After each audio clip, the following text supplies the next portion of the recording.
Woi para bawang, kalau ngomongin Jepang, pasti yang kalian ingat hanyalah video-video dari Maria Ozawa dan Emi Fukada kan? Tanpa kalian sadari, ada hiburan 18+ yang lebih berkembang dari zaman ke zaman. Hal kontroversial, tapi sangat menarik, yang para bawang kenal sebagai hentong. Gue tahu pasti kalian sangat semangat kalau membahas hal-hal seperti ini, karena ini udah jadi hobi kalian. Klarifikasi sedikit dari gua, anggap aja video kali ini sebagai edukasi kepada kalian tentang ilmu yang belum pernah kalian tahu ataupun kalian sungkan pelajari. Angkat kedua tangan kalian dan jangan megang batang apapun, dan sebaiknya langsung aja lah.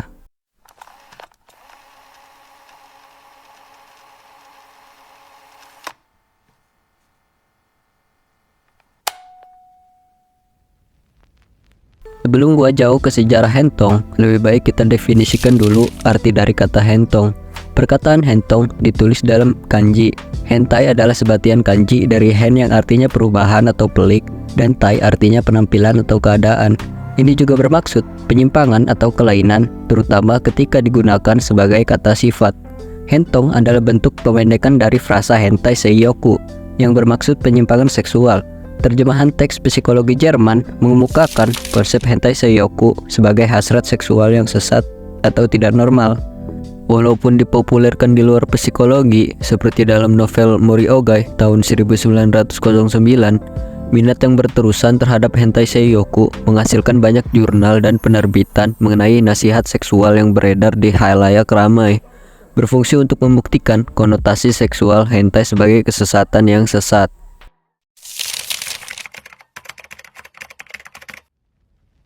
Mundur ke zaman Edo, di masa ini seni ukiyo-e sedang naik daun.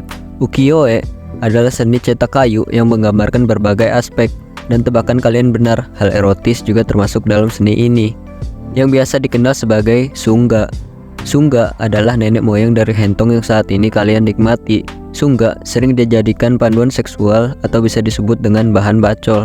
Maju ke depan, setelah era Edo ke era Meiji dan Taisho sedang berlangsung. Ketika Jepang memasuki era modern di bawah pemerintahan Meiji, perubahan besar terjadi dalam seni dan budaya. Teknologi barat mempengaruhi seni ini dengan masuknya teknologi cetak modern, dan publikasi gambar erotis menjadi lebih murah dan mudah. Setelah Perang Dunia Kedua, Jepang mengalami perubahan sosial dan ekonomi. Manga dewasa mulai bermunculan walau dengan sensor KPI yang ketat. Walaupun begitu, ini menjadi akar hentong modern. 1989 sampai 1990, era di mana hentong benar-benar menemukan momentum yang tepat. Teknologi mulai berkembang pesat dan hentong mulai tersebar luas. Munculnya karya-karya seperti Cream Lemon menjadi ikon di dunia hentong. Dan hentong mulai menjamah banyak tema mulai dari incest, NTR, dan tema ekstrim lainnya. Munculnya internet pada akhir 1990-an sampai 2000-an, hentai menjadi lebih mudah diakses di seluruh dunia. Situs web, forum, dan streaming online membuat hentong bisa dinikmati semua orang dan bisa dinikmati kapan saja dan di mana saja. Setelah membahas sejarahnya, alangkah bagusnya kita bermanuver ke bagaimana hentong bermanfaat untuk kalian para bawang. Hentong seringkali dianggap sebagai sesuatu yang tidak bermanfaat. Walau faktanya begitu sih, akan tetapi hal haram ini bisa meningkatkan imajinasi dan pikiran kotor kalian. Dan juga hentong bisa menjadi alat edukasi informal, bisa membantu kalian para wibu memahami beberapa aspek seksualitas. Walau ada positifnya, dampak negatif hentai lebih banyak dari positifnya. Mungkin bisa 100 kali lipat lebih banyak. Hentong bisa membuat para bawang kecanduan. Konten seksual termasuk hentong dapat memicu pelepasan dopamin di otak, yang dapat menyebabkan kecanduan yang mirip dengan cara kecanduan pada substansi dan narkoboy. Ekspektasi seksual kalian juga akan diobrak-abrik ketika sudah kecanduan hentong. Menontonnya dapat menciptakan ekspektasi yang tidak realistis tentang hubungan seksual. Ini bisa mempengaruhi cara kalian berinteraksi dengan pasangan di dunia nyata. Hentong juga dapat membuat kita menarik diri dari kehidupan sosial dan dapat mengarah ke kesepian dan isolasi. Bukan sarjana baik kalau nggak ngasih cara keluar dari cengkeraman hentong yang merajalela. Mengutip dari pijar psikologi, cara lepas dari hentai ada beberapa poin. 1. Menyadari bahwa perilaku ini bukanlah kebutuhan dari dalam dirimu, dan sadar bahwa ngocok hanya pelarian kalian dari dunia nyata. 2. Berlatih menemukan kegiatan yang membuatmu tidak banyak diam di kamar. Carilah hobi baru agar kalian bisa melupakan paha mulus dan body montok waifu kalian.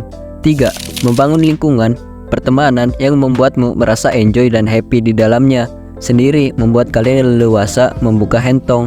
Dengan berinteraksi dan tidak nolep, kalian pasti malu kalau membuka situs hentong di depan umum. Tapi cara ini tidak bekerja kalau komunitas kalian adalah komunitas wibu pencinta hentong. Pada intinya, menonton atau membaca hentai tidak bermanfaat dari segi apapun dalam hidup kalian. Gue yakin kalian adalah sosok yang kuat dan memiliki kemampuan yang baik untuk menjelajahi dunia lebih jauh. Dengan kondisi kalian yang PMO ini, gue yakin kalian dapat menanganinya dengan baik. Pensiunkan tangan kalian dari olahraga 5 jari tersebut dan cepet nikah dah. Mungkin pembahasan berat kita kali ini sampai di titik ini aja ya bre.